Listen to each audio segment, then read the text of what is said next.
কি হয়েছিল আপনার সাথে? এই আরোগ্যের সামনে থেকে কইতেছে মালিবাগ যাইবো, পরে কইতেছে কয়টা আবার আমি তো 50 টাকা দিয়ে পরে তোমার সালাম আলাইকুম। একটা জিনিস বুঝি না যে মানবতা আজকে কোথায় গিয়ে দাঁড়িয়েছে। এরকম কাজও কেউ করতে পারে, এটা ভাবতে অবাক লাগে যে একটা রিস্কাওয়ালা ভাইয়ের সাথেও এরকম একটা প্রতারণা করলো। এটা ভাবতে খুব অবাক লাগে। আপনারা ভিডিওটা দেখেন, দেখলেই বুঝতে পারবেন। মালিবাগ থেকে আসছেন এখানে? না না, ওই যে এই মার্কেটের সামনে। মালিবাগ থেকে আসছে আরোগ্যের সামনে?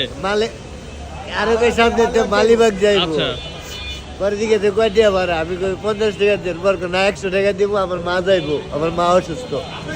তুমি আবার ইয়া করো 500-600 টাকা দাও, 1000 টাকা নোট আতো হত্তরি, 1000 টাকা নোট আতো আছে তার। পরে আমি আপনার হাতে তো টাকা আছে, কমাতে ভাগ দিয়ে নেয়।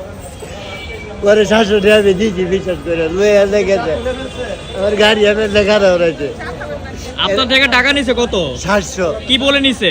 বলছে যে আমার মারে লয়ে আইতেছি, পরে তোমার 800 টাকা দিতেছে, আমার মা অসুস্থ। আপনি কি বিশ্বাস করে তাকে টাকাটা দিলেন?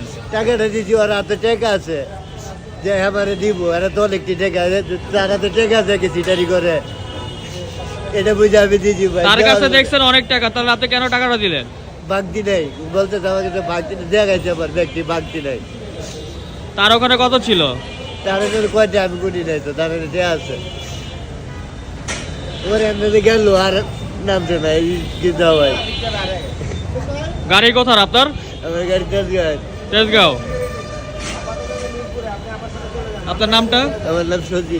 জেলা? জেলা গাজীপুর। কোন থানা? শ্রীপুর থানা। ঠিক আছে।